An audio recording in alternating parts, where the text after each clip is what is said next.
Alors, voilà, et après, je crois que vous êtes déjà presque tous inscrits aux activités qu'on fait, mais si vous voulez vous réinscrire, vous pourrez encore. Voilà, alors maintenant je cède la parole à mon ami Simon, qui va vous présenter les cahiers. Après quoi,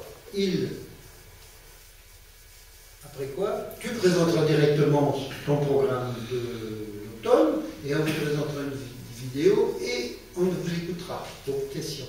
Et puis après, on passera à la deuxième partie avec Monique Lausanne.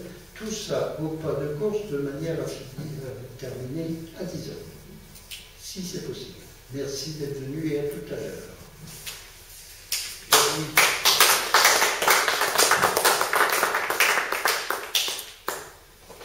Merci Yannick. Bienvenue, les maths. Alors effectivement, je vais vous présenter les cahiers.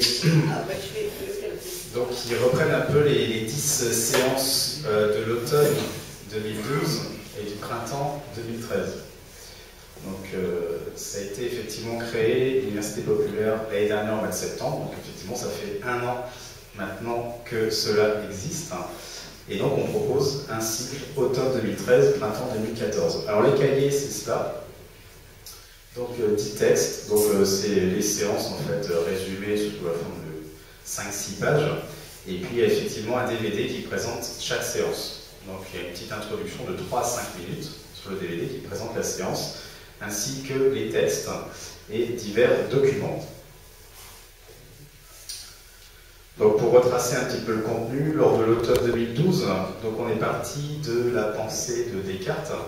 Alors je le rappelle pour ceux qui ne connaissent pas trop le projet, moi je parle de ces historiens français et notamment parisiens du début du 19e siècle qui ont écrit que Descartes était breton parce que sa famille était originaire donc, de Bretagne. Alors on parle de Rennes parce que le père était conseiller au Parlement de Bretagne à Rennes.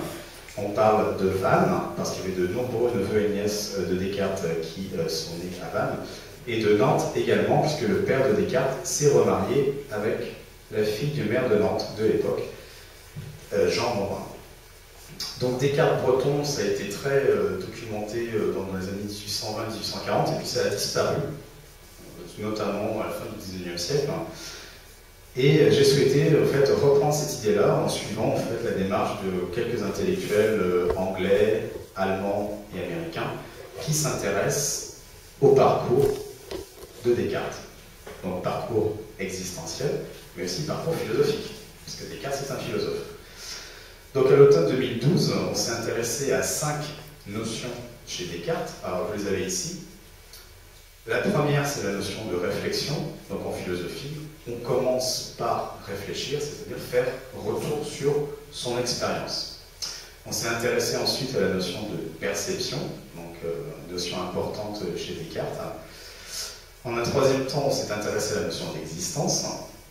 Quatrième temps, la notion d'identité. Et cinquième séance, qui était consacrée à la notion d'autonomie. Donc autant de notions qui sont également en résonance avec l'histoire de Bretagne, notamment après 1532 évidemment, puisque la philosophie de Descartes finalement se développe dans l'après 1532. Donc je redonne les dates de Descartes, 1596, 1650.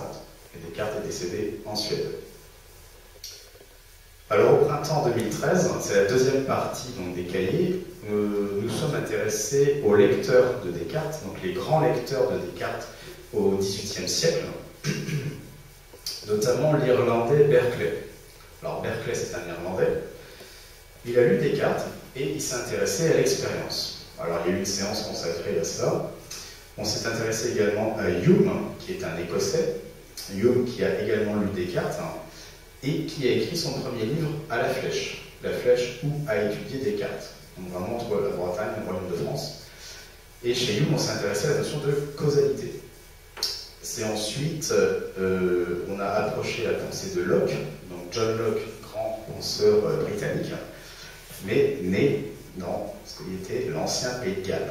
Alors voilà, est-ce qu'on peut dire que Locke est gallois, britannique, anglais? C'est un débat qui est ouvert. En tout cas, nous, on s'est intéressé à la notion de liberté. Et Locke a lu Descartes. Voilà, il s'est inspiré de la pensée de Descartes. Il y a 2 temps, séance 9 et séance 10, autour desquels, en fait, on s'est intéressé à Spinoza et on est revenu à Descartes. Alors Spinoza, Il est hollandais, évidemment, c'est un des premiers lecteurs de Descartes, mais ce qu'il faut savoir, c'est que la famille de Spinoza est originaire du Portugal et d'Espagne, mais la famille a transité pendant une quinzaine d'années à Nantes. D'accord? Mais Spinoza est né à Amsterdam, et à quelques années près, il aurait pu naître à Nantes. Bon, tout ça pour dire que Spinoza connaissait la Bretagne de l'époque par ses parents et par ses grands-parents. Donc Spinoza nous a permis un retour à Descartes, donc un retour à notre point de départ de l'automne 2012. Et chez Descartes, lors de la séance numéro 10, eh bien, on s'est intéressé à la notion d'esprit humain, c'est-à-dire comment Descartes a conçu l'esprit humain. Et donc on a retrouvé la notion de réflexion par laquelle on avait commencé.